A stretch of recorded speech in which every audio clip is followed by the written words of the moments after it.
Very good morning, good afternoon, or good evening, wherever you might find yourself in this big wide world. The webinar will be starting in about 2 minutes. We're just going to allow registrants to come into the waiting room and to be admitted. Once we are satisfied that we have reached our capacity of attendance, we will kick things off. So stay tuned, we will be right with you. And as I look at the attendees who are joining us today, I'm absolutely delighted that we have had such a global level of interest in this webinar, which is really looking at what 2021 is going to hold for BPO. Now, for those of you who don't know me, my name is Peter Ryan, and I am the Principal Analyst and Chief Executive Officer at Ryan Strategic Advisory. I'm based in Montreal, Quebec.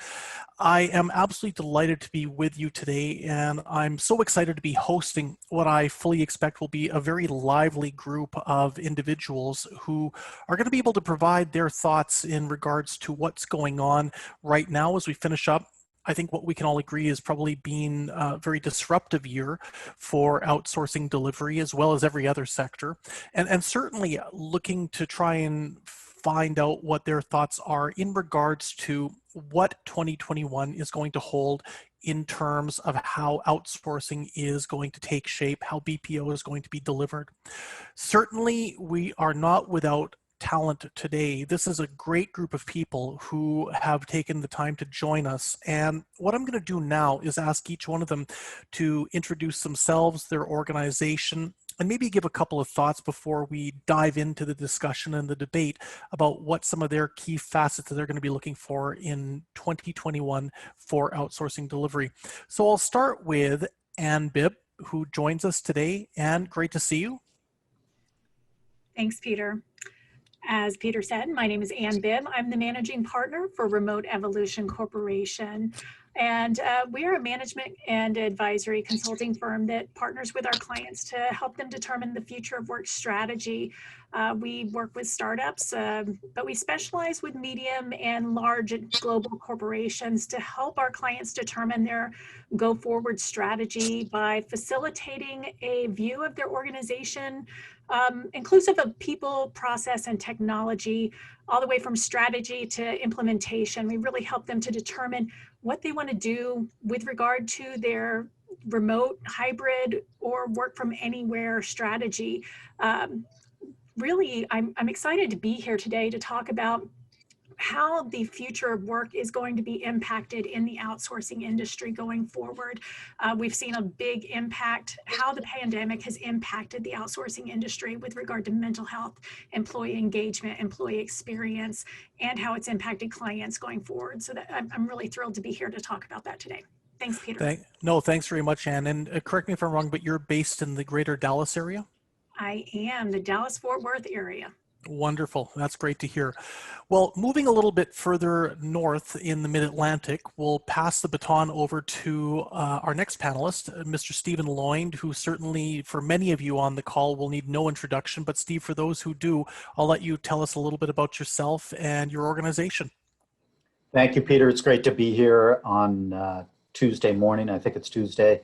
I'm the founder and principal at Trenzowl. And I spent about 7.5 to 8 years at Frost & Sullivan, and about 7 years at IDC covering the contact center and BPO space before I founded Trenzowl, a little over a year ago, and particularly interested in this phenomenon of disruption and exponential technological change that we're seeing across the world. And of course, now that we're adding the current crisis to things, it's going to make for some great discussion.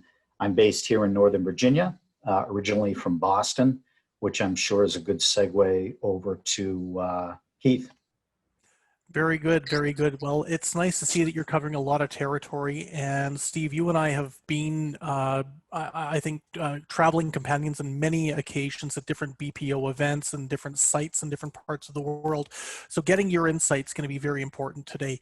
And as you mentioned, we'll go to our third panelist, Mr. Keith O'Looney. Keith joins us from the beautiful city of Boston. But Keith, we'd love to know a little bit about yourself and what you're up to within the scope of the BPO space. Yeah, thank you, Peter. Appreciate it. So my name is Keith O'Looney, and first off, let me just give you a bit of background on ThinScale and why we can provide insights into how the kind of top global BPOs have handled the shift to work at home due to COVID, and really the strategies they're looking to implement as we hopefully get past COVID in the coming year. So ThinScale count 8 of the top 12 global BPOs as clients, and we're in regular engagement with most of the others. So our focus is in ensuring that BPOs are secure in work at home environments. And due to that, we've really been at the front end of how these companies have reacted to COVID, the decisions the CIOs have been making, the decisions operations are making, how HR adapted. And really, we've been a core part of that strategy and work as close partners. More personally, I've owned the relationship with the largest of our clients, especially here in the US.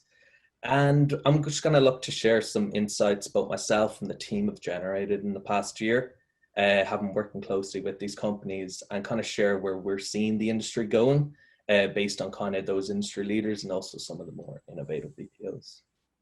Well, fantastic. Thanks very much, Keith, as well as to the rest of our panel who's joining us. And, we've got 2 countries represented, the United States and Canada, but later on, I can promise you all, we will be joined by Dura, who is based in Dublin, Ireland, who is going to be providing us with some of the questions and comments that I'd encourage all of you to please send in. Now, you've got 2 options to do so. If you take a look at the bottom of your screen, you'll see that there is a chat icon that you can use. I think everybody's probably familiar with the different functionality around Zoom, but I'll bring it up again. You can use the chat function, or you can send in a question by hitting the Q&A button.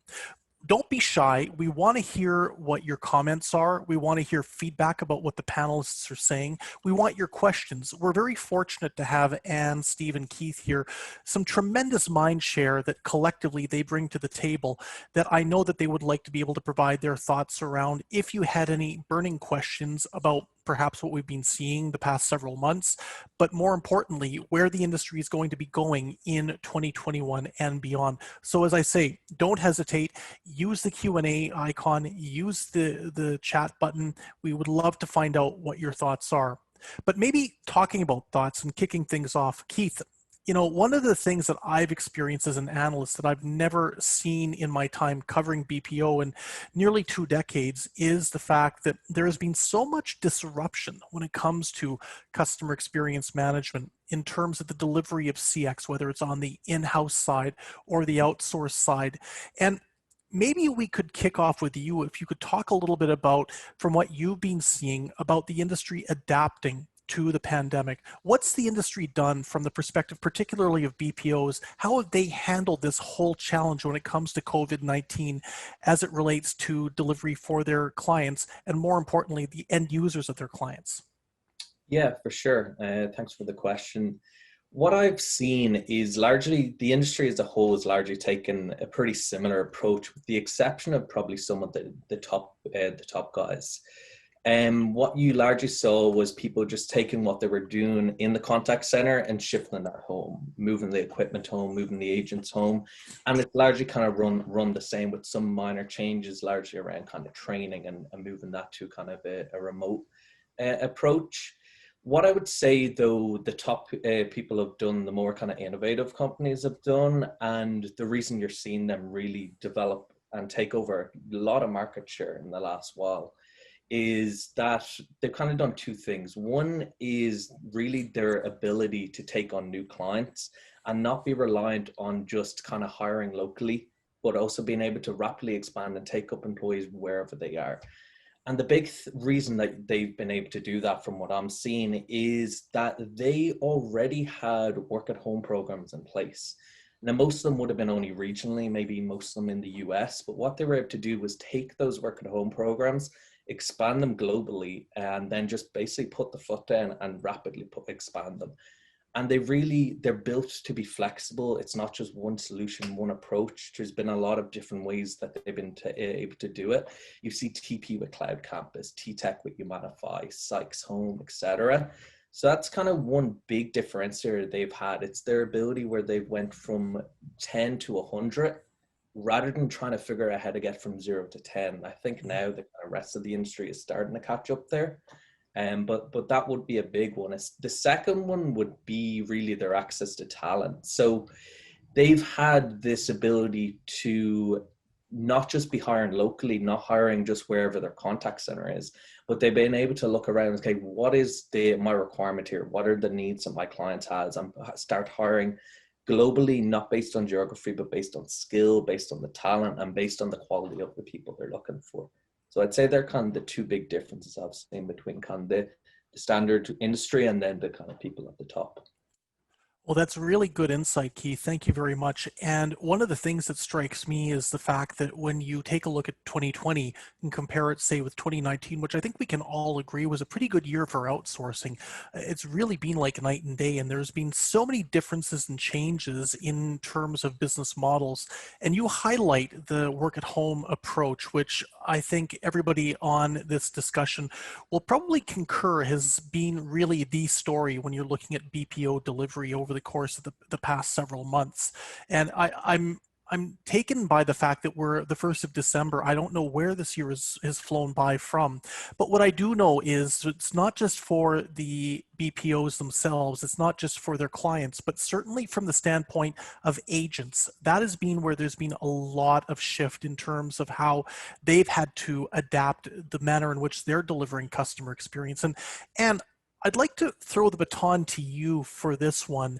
You know, one of the things that we're hearing a lot about right now is this whole concern that human resource managers are talking about, that they're picking up upon, related to this idea about the balance between work at home for agents that perhaps otherwise wouldn't necessarily have thought about working from home, who were more attuned and in line with working in a contact center, and all of a sudden being shifted, whether they're in the Dallas-Fort Worth area or the Philippines or South Africa, Mexico, or Central Eastern Europe, doesn't matter where, all of a sudden they're working from home full time. What are your thoughts a little bit about how this dynamic has played out? And what are your thoughts, I think more importantly, for 2021, and what outsourcers and their clients need to be thinking about that balance between agents working from their residences versus those who are going to want to go back into a contact center environment once a vaccine is in place? Well, I think there's a few things to think about here, and that is these employees that were hired to work in a brick and mortar and were shifted in a pandemic to move to work at home, they weren't hired to work at home. They were forced to work at home, and they're doing the best that they can. So, you know, there are a lot of studies that have been done over the last few months through the pandemic, and it depends on which study that you're looking at as to how many people want to work at home and how many people don't. But what is consistent is that a large number of employees want to work at home. Here's what's important to look at, though, is what employees and how much do they want to work at home. What's interesting is that when you ask the employees and you ask the supervisors or managers how they want to proceed, you generally get very different answers. Many supervisors who were really raised up in the brick and mortar environment, they need some training and development on how to change their fundamental approach to management in a remote environment. There was a really interesting study that was done in June. You actually shared it with me, Peter. I read it. It was great. Now, mind you, it was done in June at the beginning of the pandemic. A new one probably needs to be done. I knew they're constantly being done. But what I really liked about this one was it was done on 4,000 agents. It was done across 25 different cities, across 7 countries. And it was done across multiple different job types of agents. And so what I found very extensive and interesting on that is that 46% of agents wanted to work at home 100% of the time. That's only half of your workforce that wanted to work 100% of the time. So where's the other half? 48% of the time, the rest of the agents wanted to work from home and the office. Now that 48%, that was a wide variety that wanted to work 25% at the office, up to 75% of the office. And I think that as we go into 2021 and beyond, and this is where I come in and my team comes in, is we really need the outsourcing organizations to be looking at what this means for them and their teams, this work from anywhere concept, and really looking at how they structure this and how they are making sure that their team members are being able to be supported, because what is really very clear is that old school methods are not going to work in a remote environment. They're not going to work in a work from anywhere environment. But the methods that work in a work from anywhere or a remote environment, they do work in this hybrid solution, and they need to get it right in order to work for this 2021 solution. So this is where I see it going.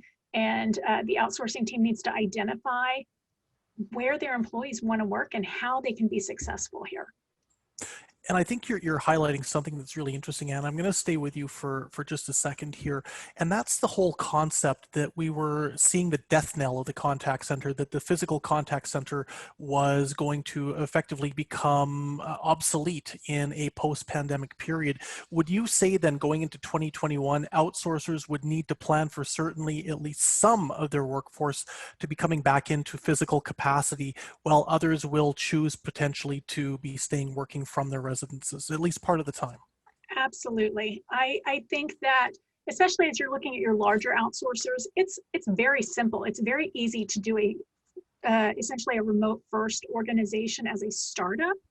But when you're taking a 50,000 person organization and pivoting it, we all experienced it, you know, and many organizations were able to do it fairly quickly within a couple of days, 2 weeks. But being able to continue it is very difficult. And being that remote first organization is incredibly difficult.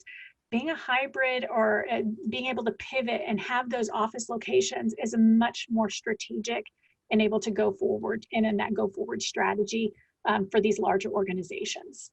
Great stuff. Well, ladies and gentlemen, we certainly have been getting a lot of questions that have been coming in. I'm just looking at the Q&A box, and we've had several so far. Please keep them coming. This is your opportunity to leverage the mind share that we've got on the panel today. Anne, Steve, Keith are all anxious to try and take up what some of the questions are that you might want to have answered. What's impacting your operations? Where do the operations look like they're going to be positioned for 2021? These are just some examples of what you can ask. Anything is on the table. Please don't hesitate. Please don't be shy. But certainly going to somebody who I know is never shy about sharing their opinions, Stephen Lloyd, I'm really excited to be talking to you about work at home today. I've got a question, and I think that we can certainly agree, Steve, you've been looking at this business model for quite some time.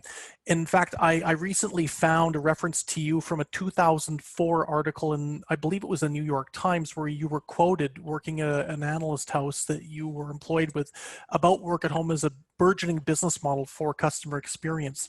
You know, we certainly know that the work at home model has been around for some time. There's a misconception out there that it's only just recently popped up as a way of doing CX, but it's nearly 2 decades old.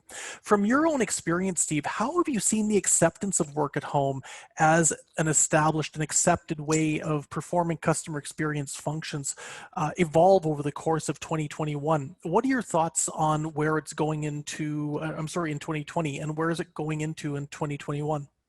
Yeah, thank you, Peter. And those were great days. Seems like yesterday that you as well and myself and some others were talking about this new paradigm that was sort of looming on the horizon, the work at home model, or what I like to call it home shoring back at the time. And what it took was just a little bit of imagination to see that things were changing. And Andrew McAfee and Eric Brynjolfsson at MIT wrote a book called The Second Machine Age and another couple of books, but they call the time that we've been living through, even before COVID, the great restructuring, when technology is very much racing ahead at a rapid rate. And so it's this idea that there are new business models and disruptive technologies that are having impacts across the world and across industries that we have to be cognizant of, and we should have been cognizant of before COVID. So for example, the contact center related business models, automation, omni-channel, combined with technologies we're all hearing about, from mobile to the IoT to the cloud. The cloud is everything today, to, of course, artificial intelligence. And in a number of presentations, I like to talk about the quote by the CEO of Google, Sundar Pichai, when he said that AI will have deeper impacts on humanity, not only as electricity had, but also fire. Now that's a huge thing to say. And so work from home is very much a part as a business model that we should have been thinking about as a part, as a piece of this larger phenomenon, I would suggest, of disruption that has everything to do with technologies. And so perhaps we should have been better prepared for COVID when it hit. There was a survey in April by Ernst & Young that showed that 41% of respondents said that they were accelerating their investments because of COVID in things like automation and new technologies around artificial intelligence, et cetera. And those investments were only quickening so that they would be better prepared coming out of this whole crisis. And so all companies have to be more agile, and the expectations are going to be so much higher as I think as we go into 2021 and work through that year, because expectations will become liquid across companies and industries because of the improvements in the technologies and the tools, and the work from home model is very much a piece of that. The last quick point, Peter, is that part of your question is how sticky perhaps will this be? And I saw a great term that's used in economics, hysteresis, which is once something changes, it really can't go back. In physics, you might think of something like when iron is put under what they call coercive force. And I would call COVID-19 that kind of force. So if you boil an egg, after it cools off, it's fundamentally different. So we'll have some stickiness with this work from home model.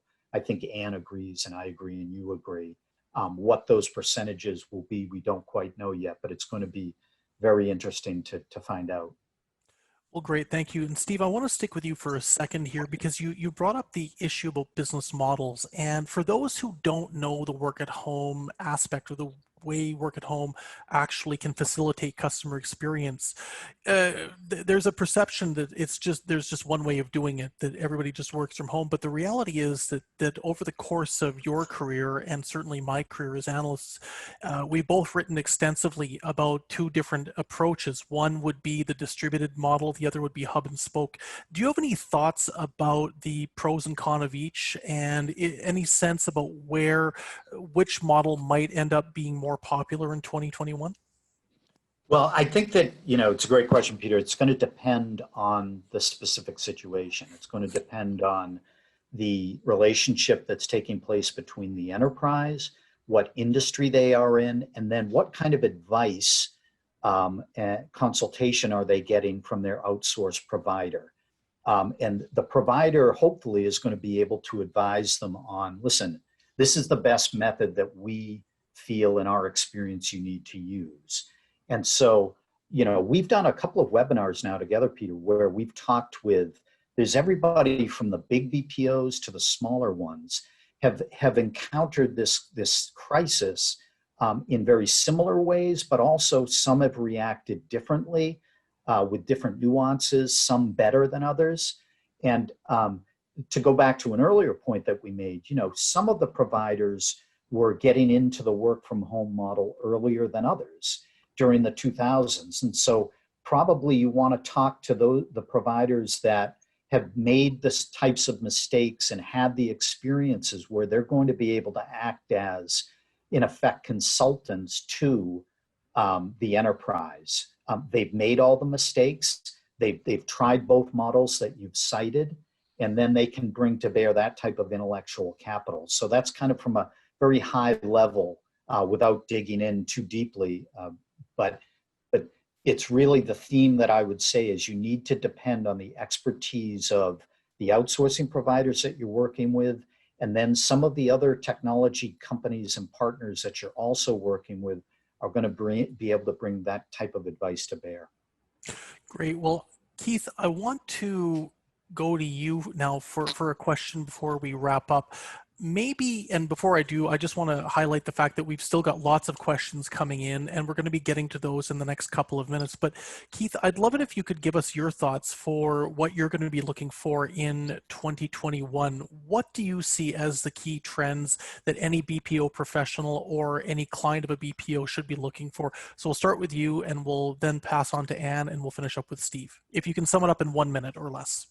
Yeah, super. So what I'm seeing is that everything next year has been driven by really what's most important to both the end clients and the agents. So it's always flexibility, cost, speed to market, and that agility, that speed.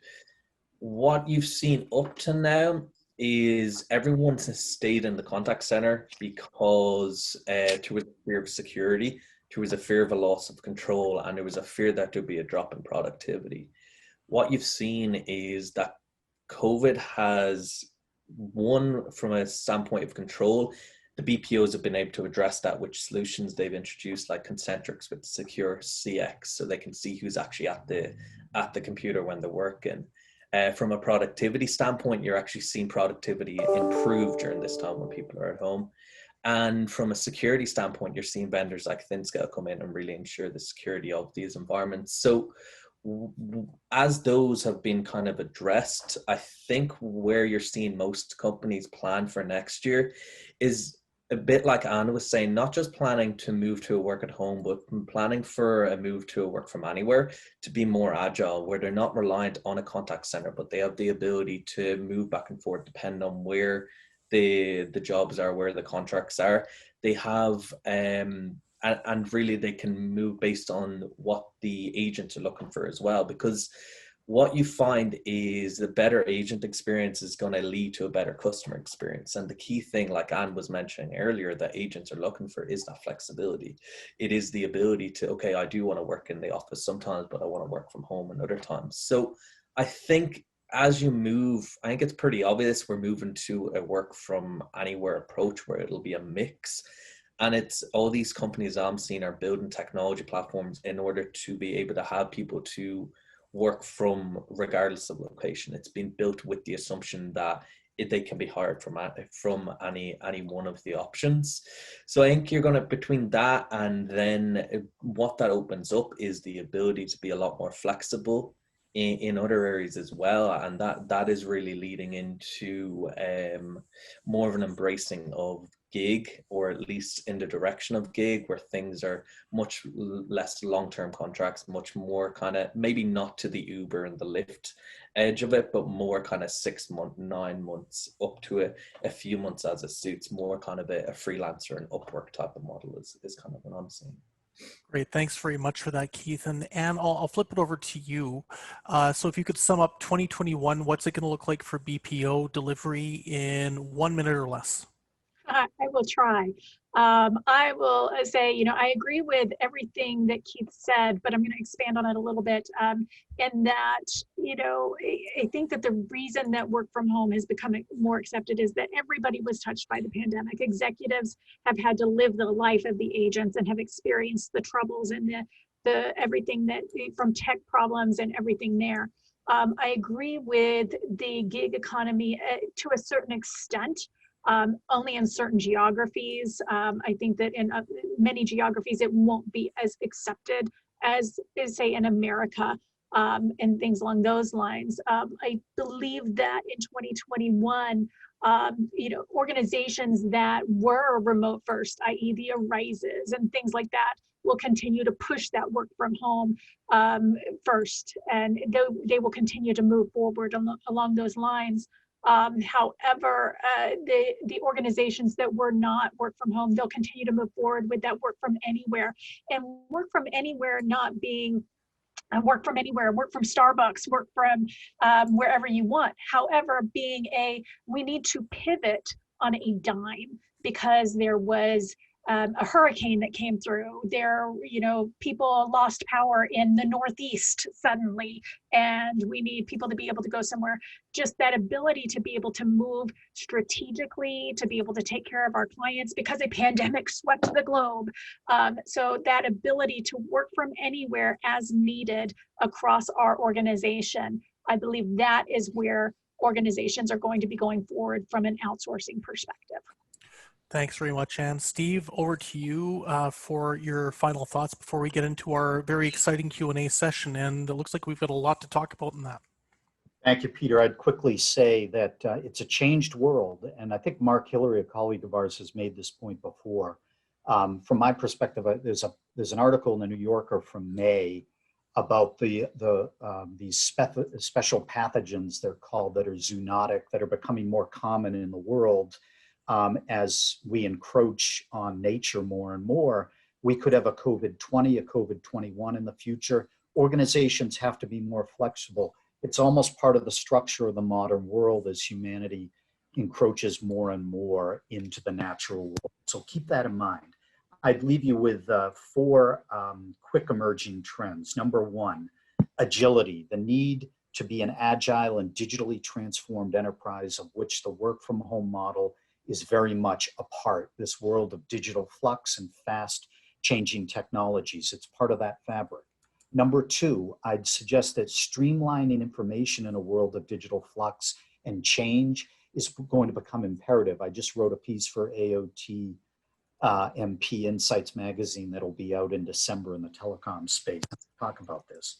Number 3, Keith talked a little bit, he mentioned a moment ago about this issue of productivity. Well, you could argue that the last decade we've been building tools for the next decade and the future of work, and now we're going to see the implementation of a lot of those. Eric Brynjolfsson, who I mentioned a few moments ago at MIT, he said the other day that the 2020s will be an era of soaring productivity, according to the research that they're doing around general purpose technologies like AI, that the investments around them, they're not being measured sufficiently. And when we do measure them properly, we're going to see this surge of productivity. The work from home model is a part of that. And finally, the final theme going forward, this idea of clear-headedness and leadership and perseverance amidst what I call the fog of war this past year. And I published a report on teleperformance about this and how they manage the crisis. And that'll be important for organizations that, in Jim Collins' words, want to go from good to great and persevere and thrive in a changed future. So I'd keep those key points in mind. Thank you very much, Steve. And we're going to pass now to our Q&A session. I'd like to welcome Dura to our discussion. Dura, who joins us from Dublin. Nice to see you, Dura. Hi, thanks, Peter. Thanks everyone for all your questions. It's a lot of interesting questions that have come in. So let's just jump right into it. Indeed, let's jump right in. And could you Dura will ask the question and I will tee up the specific panelist who's going to answer. So Dura, over to you. Perfect. So the first question is, how are other companies handling equipment for staff, such as PCs, headsets, and all that? And do other companies offer flexibility for agents to use their own equipment? Let's discuss pros and cons. So Anne, I'd like you to take that up if you wouldn't mind. The whole question about the provider supplying the equipment versus BYOD is certainly, from an operational standpoint, one that I can remember being in play for quite some time. What are your views on this? So I'm seeing it done a few different ways. And what's interesting here is from the captive side, I'm seeing that the captive organizations are sending equipment out. From the BPO side, they are, well, I say captive side are sending it out, but they're slowly starting to look at the options of BYOD and utilizing things like secure remote worker and things along those lines. BPO, of course, there's the cost play of trying to utilize BYOD. And that is a pure cost play. And from not only the equipment standpoint, but also the shipment and the recovery and things along those lines. It's a nightmare from that standpoint of trying to ship and get the equipment back and maintain all of that. So that is what I'm seeing from that standpoint. At least in the United States. Now, as we are in other organizations or other geographies, it's different depending on what geography you're in. Great, thank you very much, Anne. Dura, what else is on the minds of our viewers today? So the second one is around security, around around the work at home model. So there are a lot of technical solutions that are made to minimize risks, but there are still risks that are much higher compared to the bricks and mortar model. So that's a really good one. And I think that ties in directly sort of as a good follow-on from what Anne was getting to. Keith, security is always going to be on the minds of obviously outsourcers, but certainly from the standpoint of their clients as well. And when we factor in whether it's home provided equipment or BYOD, there's got to be some provisions in place to make sure that information security as it relates to the organization and the consumer is going to be as locked down as possible. Where do you see this playing out as we move into 2021 with work at home being much more of an established model than ever before? Yeah, for sure. And that is one of the key pieces of it. Beforehand, work at home was maybe 5-10% of an organization. So the risk factor was quite a little bit lower because there was just less people focused on it. Now that everybody's working at home, you've got to be much more present and thinking about it from that perspective.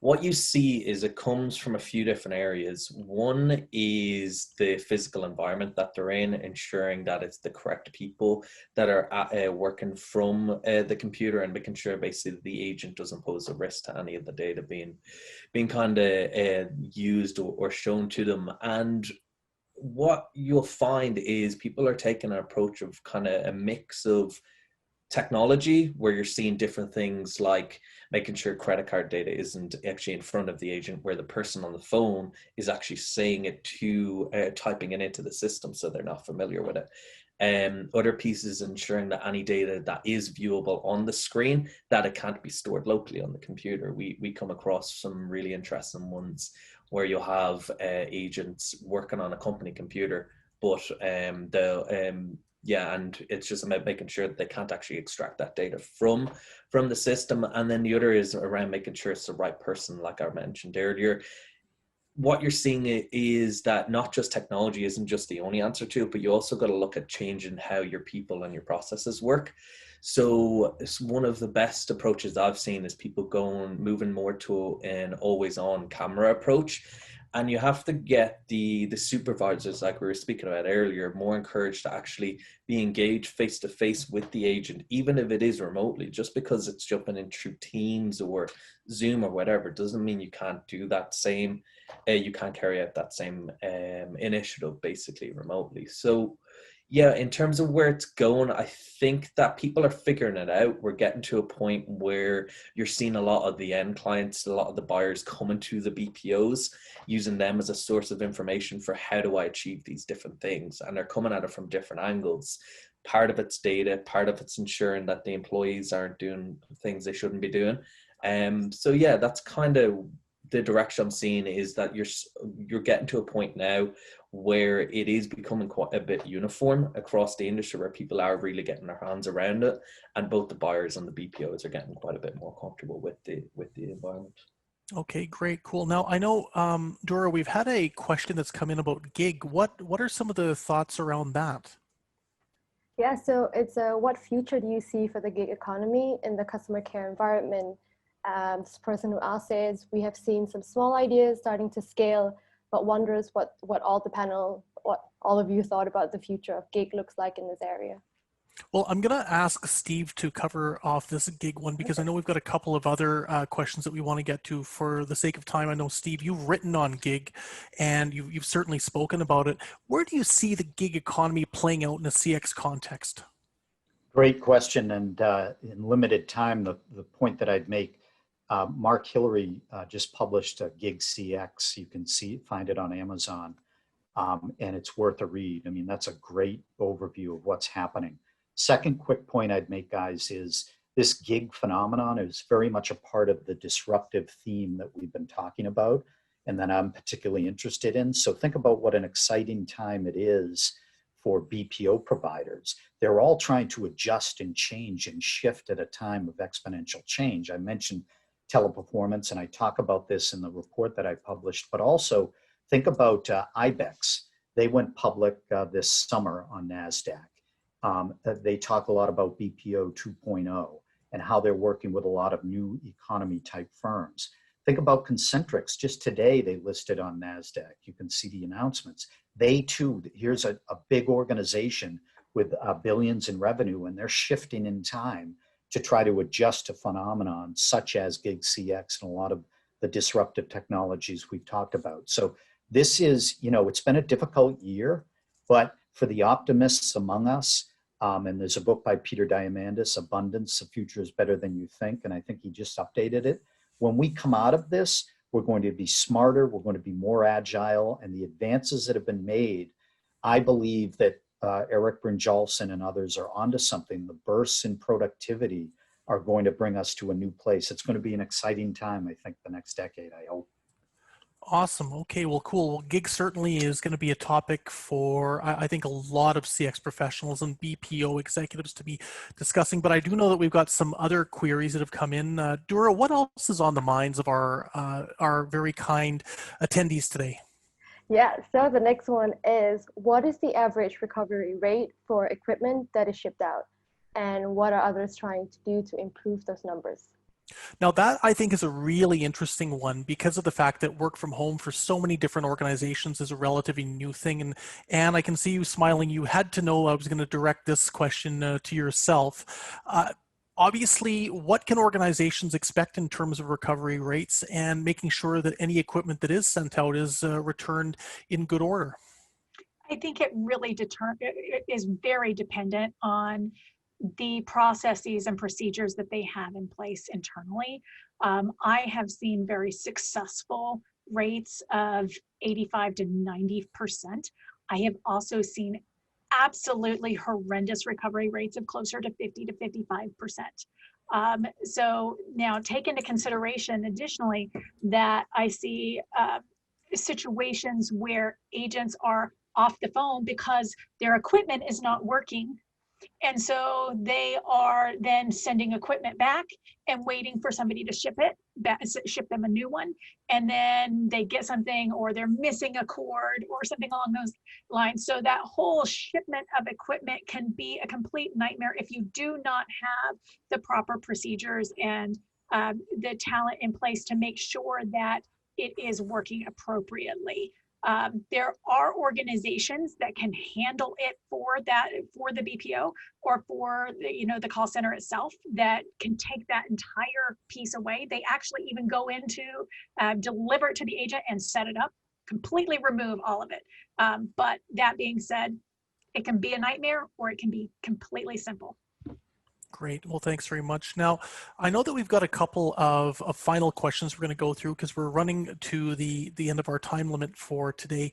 But Dura, maybe share with us, we've got some queries about hybrid models.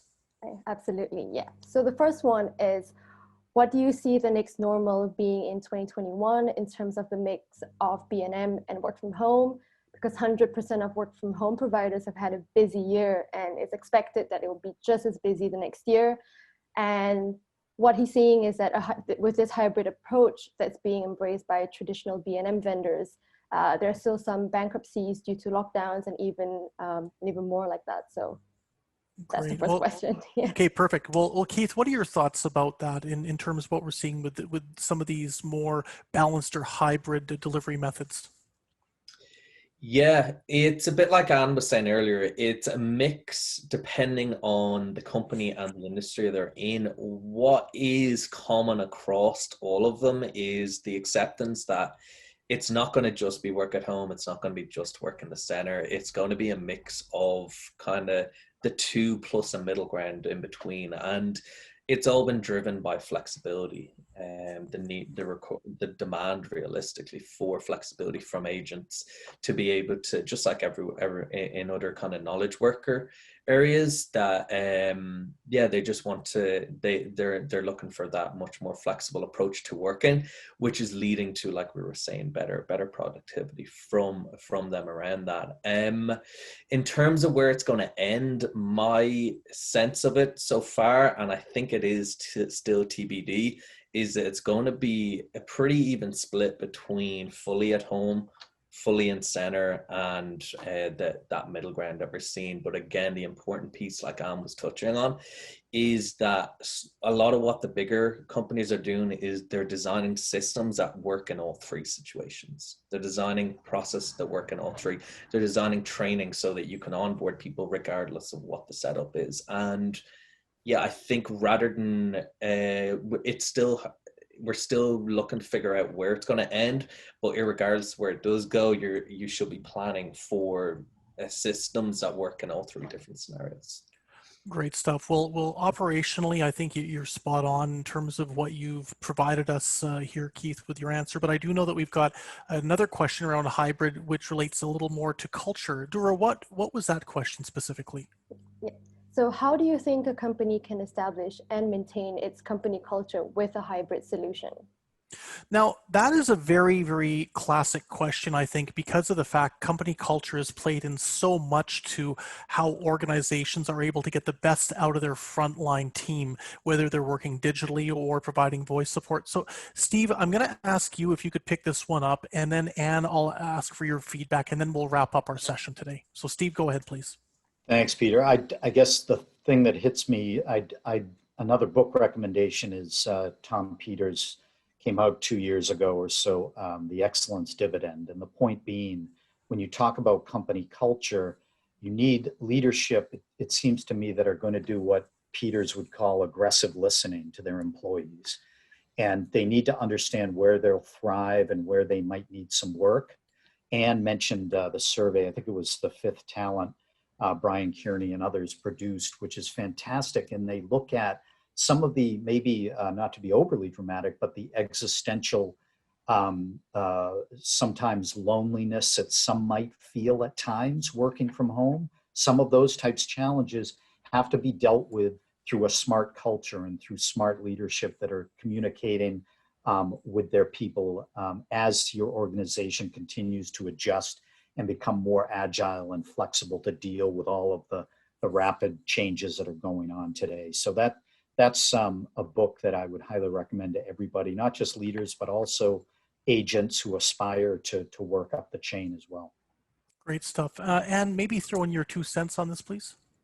I agree with what Stephen said. I also would add in, aside from training and development for supervisors and managers on how to make sure that they're building the correct culture in a remote environment, in addition to agents, making sure they have the proper tools and technology in place to continue to make sure that they're engaging. Employee engagement in a remote and hybrid environment is not impossible, but it is purposeful. You have to make sure that you are actively reaching out and engaging with your team members. It is not the same as walking down the hall and accidentally, walking by Peter and saying, "Oh, hey, Peter, how's your day going?" You have to actively reach out to Peter and say, "Hey, Peter, how's your day going? How are you doing?" And making sure that you're reaching out to somebody and checking on them versus coaching them for their performance on a daily basis. So it is being purposeful in your engagement and checking on your individuals. So it starts at the top and works its way down, and it makes you have to do training and you have to do development and you have to have the right tools. Great stuff. Well, ladies and gentlemen, thank you very much for some phenomenal questions. We didn't get to all of them, but I can tell you that we'll certainly aim to get back to every person who provided a query via email. Once again, thank you so much to all of our attendees, wherever you might be in the world. And I've counted at least a good 20 different countries that are being represented today. And to our panelists, an outstanding team of experts who are open and very candid, sharing their views. So Anne in Dallas, thank you so much once again. Steve in Virginia, greatly appreciate it. Keith in Boston, it's been a slice. And Dura in Dublin, greatly thank you for your facilitation of our questions today. Ladies and gentlemen, good luck in the rest of 2020. The year is finishing off very strong if you're in the BPO space. I think everybody is very stretched with what they're doing with their time and their efforts, but we wish you a great rest of the year. We wish you a very healthy 2021. Thanks very much.